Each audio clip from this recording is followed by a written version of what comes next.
and welcome to the Homemade Podcast Sports. This is your host, J Pops.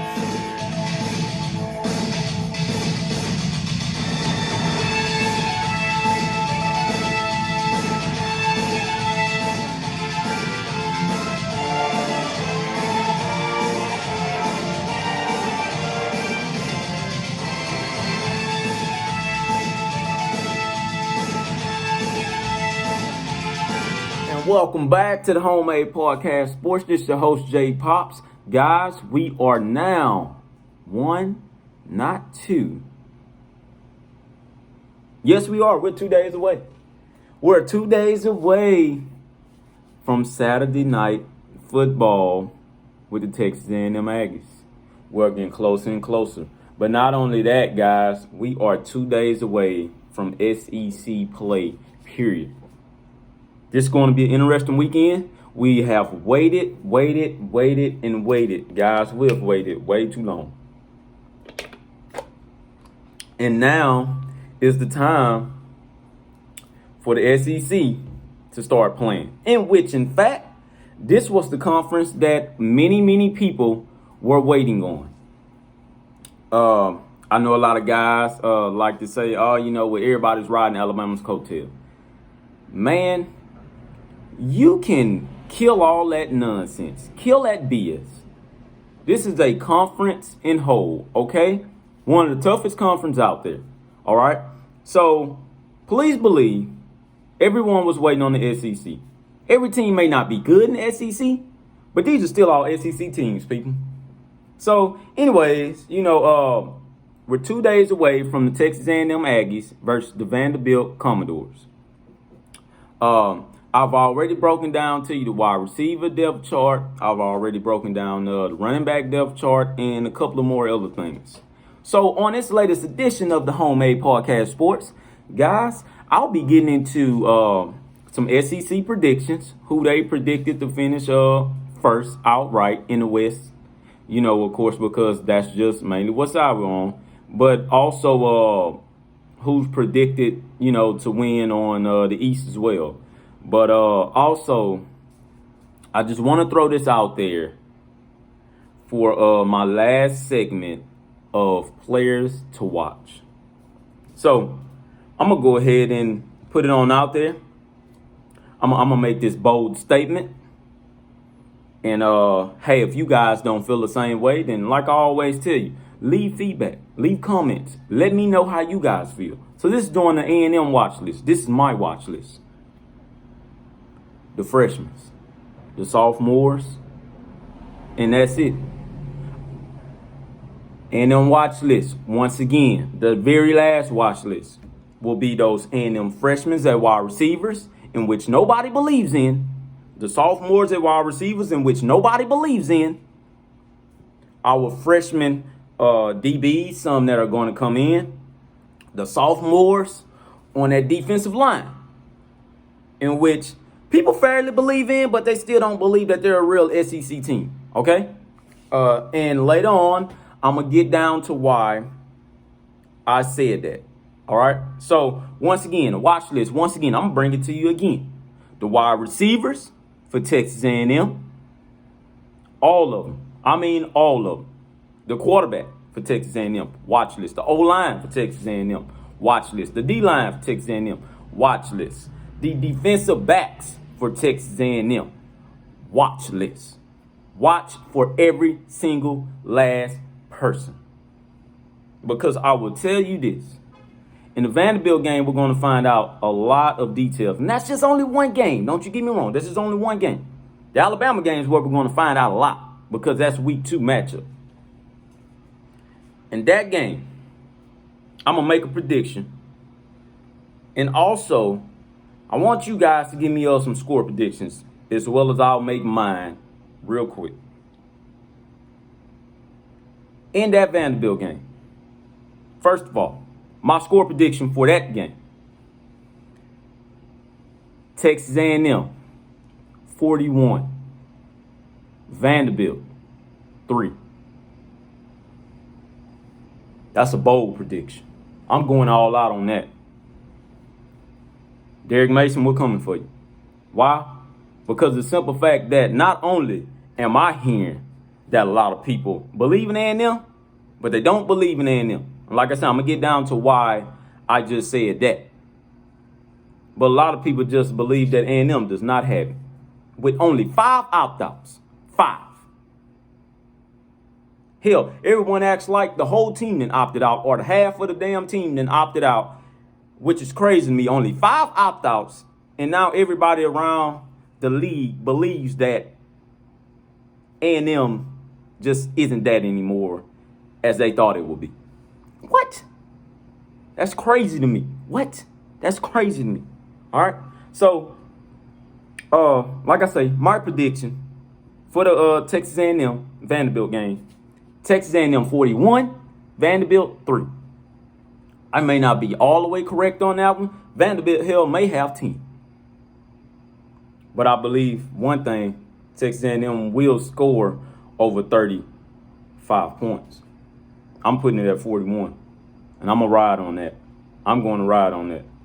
Also, another one of my predictions: Demond Demons, in which everyone is high on, and I've been high on. Receiving yardage: 5, maybe 6 catches for over 100+ yards and 1 touchdown. That's how freakish of an athlete I believe that he is. Okay? The number 2 receiver.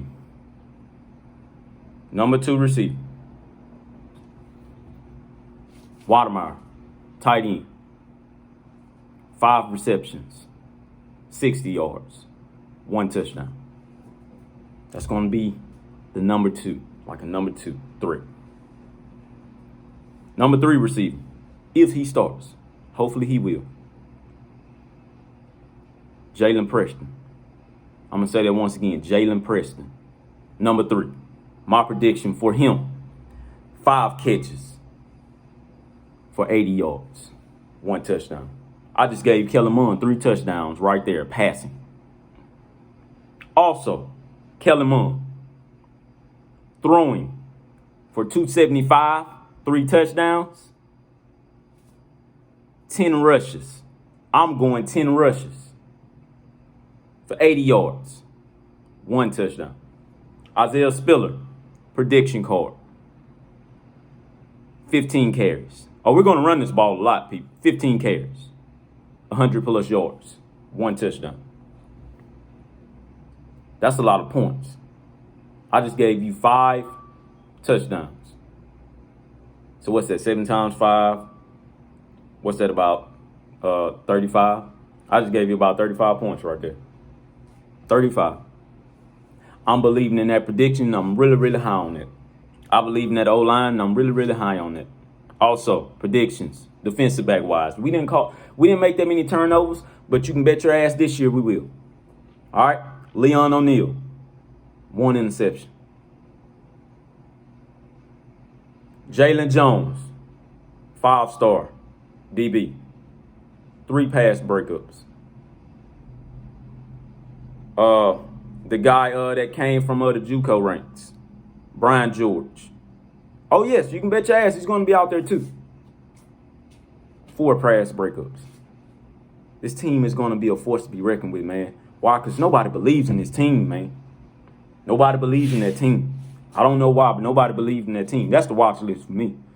I'll be watching at 6:30 p.m. I can bet you that. We might seem like we're out of sync, maybe for the first couple of plays, in which I'm going to make a prediction and doubt that. We're going to look like we've been practicing forever, like Kellen Mond has been working with these guys forever. Offensive line has been working with these guys forever. That's just how I feel. I'm not shying away from it. Defensive line, 3 sacks. Oh, we're going to pressure that QB. 3 sacks. It's time for us to show what Texas A&M is about. It's time for us to show the talent that was brought in to Texas A&M 2 years ago, okay? With these 2 huge recruiting classes. It's time for us to show it.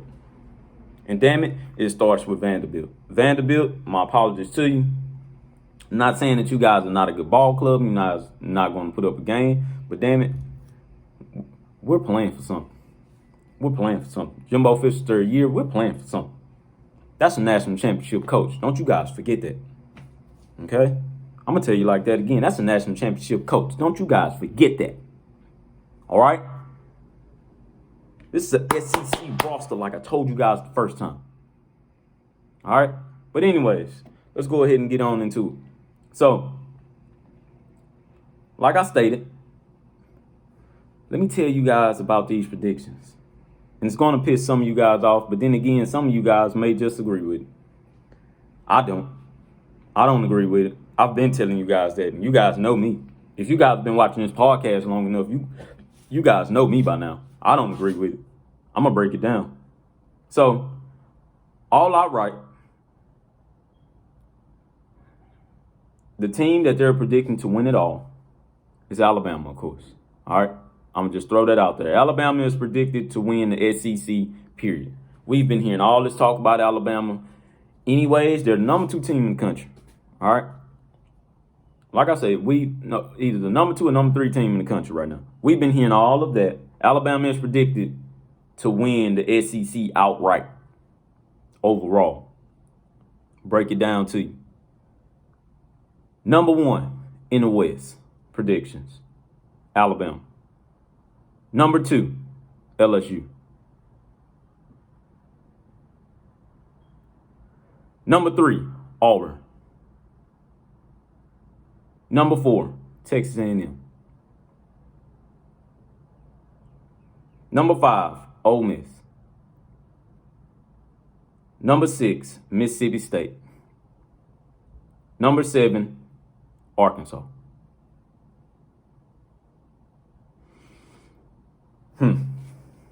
Number 1 in the East. Told you I'm going to break down both divisions. Number 1 in the East. And this is what shocked me. I don't know what the hell they're Florida. Predicted to be number 1 in the East. Win the East overall. Number 2, Georgia. Number 3, Tennessee. Wow. Number 4, Kentucky. Number 5, South Carolina. Number 6, Mizzou. Number 7, Vanderbilt. So, if you guys remember, on the podcast last week, I broke down all the college team talent. Okay? Now, of course, these are analysis that, guys have made on their own. And also, they've done their further research as well. Like I say, I'm going to tell you like this, man. With only 5 opt-outs, I'm still trying to figure out why in the hell does guys believe that Texas A&M is still the 4th best team in the West? Why? Because we've underperformed over the last couple of years? Okay, so be it. But you guys are putting them at number 4 when LSU has had the most opt-outs in the entire starting line on both sides of the ball leave? And we're going to put them at number 2? Now, don't get me wrong. LSU has talent, damn it. Don't you get me wrong on that. But are they experienced? No. That is crazy to me. Number 3 is Auburn. Okay, that's a toss-up there. I'm not going to actually argue that. But to put LSU at 4? What? I'm going to take it back again. Texas A&M is number 6. College team talent. All right? Talent. Again, people, talent. Number 6, talent. So when the hell you think they're number 4 for? Why? How in the hell do you put them at number 4 when the college team talent is 6 overall? 4th in the West. LSU is 7th right behind us overall with a lot of opt-outs and a lot of guys just generally leaving last year. Auburn was nowhere near, I believe, the top 10. I believe Auburn was down there maybe like, they might have been like 10 or 11 or 12, one of those. Don't get me wrong. Jimbo Fisher hasn't beat Auburn. He's only beaten LSU one time and he got blew out by LSU last year. Don't get me wrong on that. I understand that. But you cannot sit here and tell me that after looking at all that talent and doing all your research that you can put Texas A&M at number 4. Huh? Stop it, man. Stop it. Stop it. Those are crazy predictions. Those are crazy analysis with only 5 opt-outs. Get the hell out of here with that. Get the hell out of here with that. I will forever sit here and say that Texas A&M will be either number 1 or number 2 in the West with Kellen Mond at quarterback. I don't give a damn what you say. They're going to be number 1 or number 2 in the SEC West, period. And after that, we can only go up from there. Number 3 isn't an option.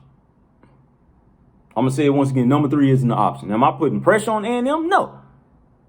Because of the simple fact that we also look at this. They may not look at it, but they're hearing about it.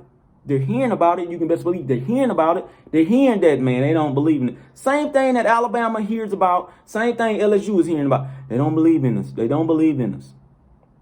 I just believe this year and this time, Texas A&M is better than LSU. Texas A&M is better than Auburn. Been better than Auburn. It's just for whatever reason they get tangled up with Auburn. That's like I told you on one of the podcasts that I made. That's turned into a sneaky rivalry. Okay? So they're going to battle it out, period. This year they'll get past Auburn. This year they'll get past LSU. Will they get past Alabama? We don't know until week 2. I cannot say that, yes, we're going to get past Alabama. Now, can we? Yes. Can they match up against them? Yes. Anybody who's thinking that they can't match up against them, you're a damn lie. You're a damn lie. Come on, man. Stop that. Stop that. They have talent. Stop that. We have to kill that nonsense and look at facts. I'm not just talking out of a fan perspective. I'm talking out of a college football fan perspective and an analysis perspective. Okay? I'm not a professional. Don't get me wrong. But I look at the same thing the professionals look at. So there's no way in hell they can tell me that Texas A&M should be 4th. And I'm going to tell you how many votes they 2. 2. Crazy, crazy, crazy. All right. So anyways, this is what killed me though. On the east side. Florida at number 1. Georgia at number 2. Man, I don't know what the hell those guys are looking at, but I broke down to you college team talent for Georgia. Although they don't have a proven quarterback right now, that's fine with me. But goddamn, Kirby Smart has surrounded them with talent, I can tell you that. He might not have beaten Alabama, but hell, so be it. It's hard to beat Alabama. Shit. Only one that has done it consistently is Gus Malzahn. That's it. All right, but Florida at number 1, man, come on, people. Stop that. Stop that. Stop it, man. Man, I don't see that. Dan Mullen has to keep on building, man. I'm sorry. He has to keep on building. They're not at Georgia's level at the moment. Okay? They're not. They're not at Georgia's level, man. Can they compete with Georgia, though? Yes, but they're not at Georgia's level at the moment, man. Stop it. Stop it, guys. We're not going to do this. No. I'm not predicting them up there. Even with Tennessee being at number 3, but I believe in Tennessee more than I believe in Florida being at number 1. You know? But hey, that's just me. This is not a Florida nor Georgia podcast. We're on the west side of the division, so I'm going to stick to that. But A&M being at number 4, man, come on, man. That's just outright wrong. It's wrong. It's the wrong prediction, and I'm going to tell you this.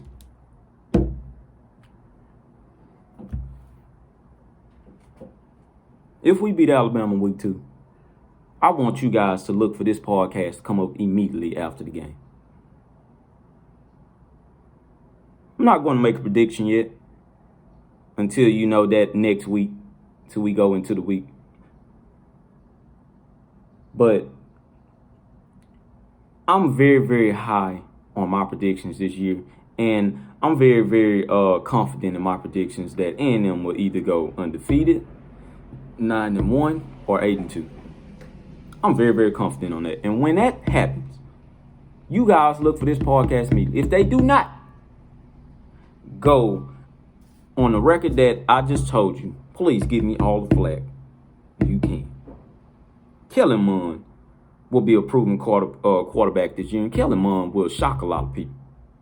All right, Haynes King is next up, people. But although Haynes King may be next up, we cannot forget about Zach Zalzala. All right, that young man has to ball out too. I just want Haynes King to sit back and patiently learn. I know we're scared, kids are transferring more than anything now because they feel like they need to start. But Zach Zalzala has sat back and learned that playbook also. We're not going to forget him. Stop it. He has one of the bigger arms in the SEC, but he just hasn't started. For whatever reason, though, LSU is at number 2 with Miles Brennan at quarterback. I don't know anything about Miles Brennan. Haven't really seen him play a game like that. But they believe in him more than Kellen Mond. And Kellen Mond's 4-year starter. Yeah, well, he hasn't changed anything. So what? He's surrounded with talent now. Better talent than what he's ever had. I can tell you that. So, like I say, man, I'm just breaking down the predictions and everything like that. So make sure you guys are on the lookout and are paying attention because this year will be an awesome year for Texas A&M Aggies. Okay. Once again, Vanderbilt game is on September 26th. It will be at 6:30 on SEC alternate. SEC Network alternate. So please, guys, have on your A&M gear. Everything. I may just do a podcast, a little bit before, so we can get on up in the mood and we can get going and we can get hyped for it and things like that. Cause I'm ready. I don't know about you guys, but I'm ready. I've been waiting long enough. Hell, I've been watching Big 12, ACC, Conference USA beat up on Big 12 for whatever reason and things of that nature. So now it's our turn. It's our turn to show what we have, in this unprecedented year. So, once again, it's the Homemade Podcast Sports, guys. This is your host, J Pops. Please, guys, follow me on Facebook at hashtag Homemade Podcast Sports. Follow me on Instagram at JPops2020 and also on Twitter at JPops05. I love you guys. To my ag community, I love you guys. Thank you guys for believing in this podcast and thank you guys for continuing to watch. Please hit that subscribe button below. It helps me out a lot. Also, please let me know your comments, your predictions, and what you guys think and how you guys feel. Okay? Once again, thank you. And we'll be getting ready for this weekend because I'm ready. I'm only 2 days away now. Hashtag Gigamaggots. And thank you guys for tuning in to the hashtag Homemade Podcast Sports. Please, guys, subscribe to the YouTube page and also follow me on Twitter at JPops. On Instagram at JPops and also on Facebook at hashtag Homemade Podcast Sports. Thank you guys once again. Hashtag Gigamaggots.